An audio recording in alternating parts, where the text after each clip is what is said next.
everyone, this is Nikki Rowland and today I have a layout to share for Bramble Fox. I am using the March Fox box, a couple of bits from there, and then I'm also using this set called Good Life. I'm using the Remarkable and the Superb titles, not the Good Life.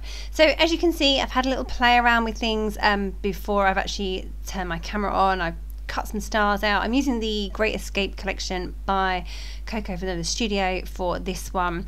Although I'm mostly focusing on having like a white background with some stars. I'm going to do some stenciling too, so it's not I'm not using a lot of this collection, just a few bits, but yeah, I'm starting off with this, my favorite stencil in the whole wide world, by Bramble Fox.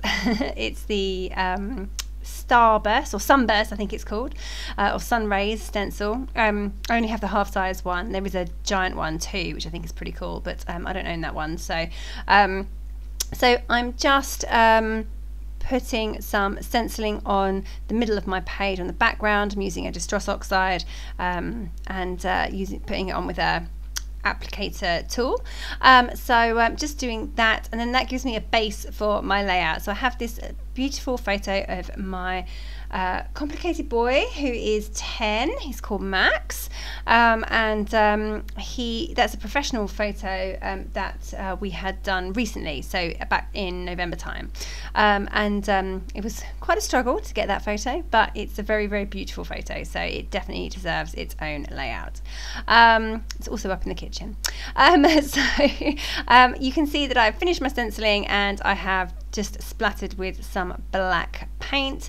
I'm also going to come in and put some lines onto the stenciling at some point. I think I do that a lot later, but I couldn't do it straight away because my paint was wet.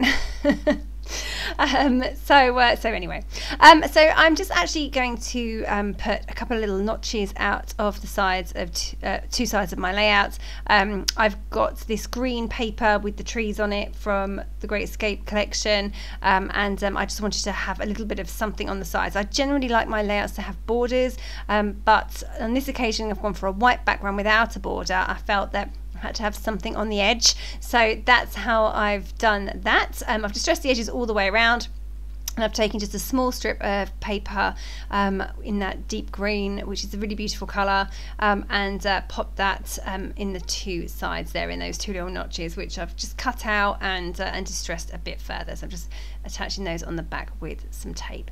I have got some stars left over, die cut stars left over from where I cut some for a different layout.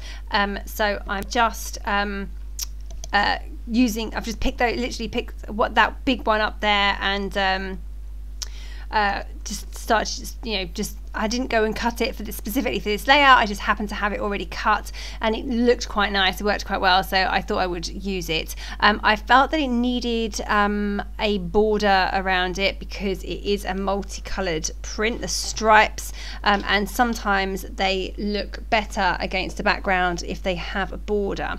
So I could have gone around the edge with ink, but I decided to doodle around the edge with just a black journaling pen. So and that brought it up, really made it stood out against the background perfectly well, so I was really happy with that.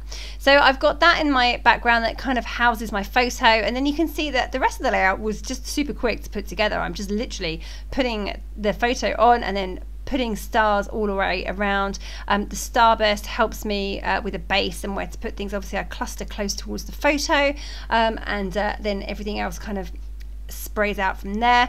I love the YOUnique title.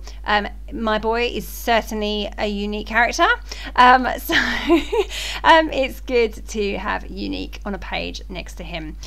He's also very remarkable and superb as well, so those words went too. So I've used the YOUnique from the Fox box. That's the March Fox box. I appreciate we are only in February, but it's coming out next month. And I've also used the black page tab over on the left hand side, and they're both from the Fox box. There's also a little the little people, there's a few little people in the March Fox box, so I've got a blue one that is going onto this layout as well. He's not appeared yet, I don't know where he's got to. Oh, just to point out, you can see I've got a little stash of chocolate in the top left corner of the screen there. Just pointing that out to you there. My little stash. We were on a weekend away, and the chocolate kept appearing on my desk. It was lovely. Anyway, I digress. I've got some tickets there as well that I've just popped behind the photos. They were given to me by a friend. They were $49 a market, I think, so I've just tucked those under. My little blue man has appeared at the top of the photo. I've also put a wax seal in place at the bottom left. It's got a compass on it.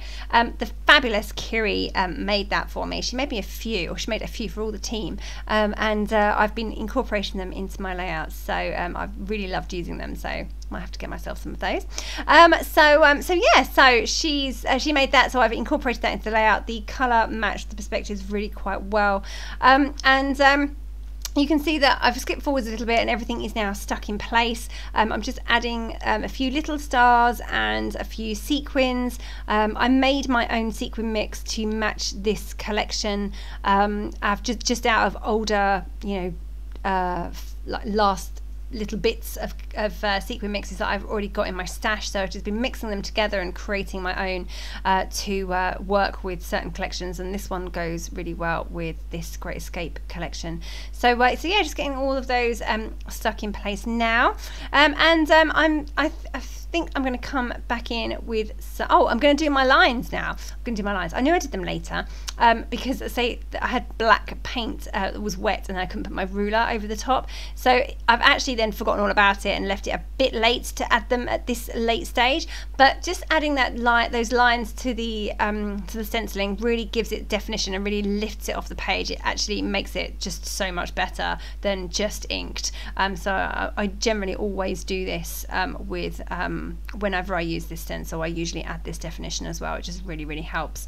That's all coming together. I think I'm pretty much done. I do need to add some more black splatters, I believe, which I'll probably just do in a moment. But yeah, I did think about putting some journaling onto the page, but I haven't decided which story to add to that yet. So I think I will add that at a later date. But yeah, okay. So just coming in with a few more black splatters of paint. I felt that it needed it, even though I'd already started off with some. Of course, I covered most of them up because that's what I tend to do whenever I seem to use mixed media. There we go, and that is the finished layout. So I hope you have enjoyed seeing that come together. It came together really quickly, actually. It was a really fun, easy layout to make. Yeah, really good fun. So yeah, don't forget to check out those in the shop. Thank you very much for joining me today. That was Nikki Rowland for Bramble Fox.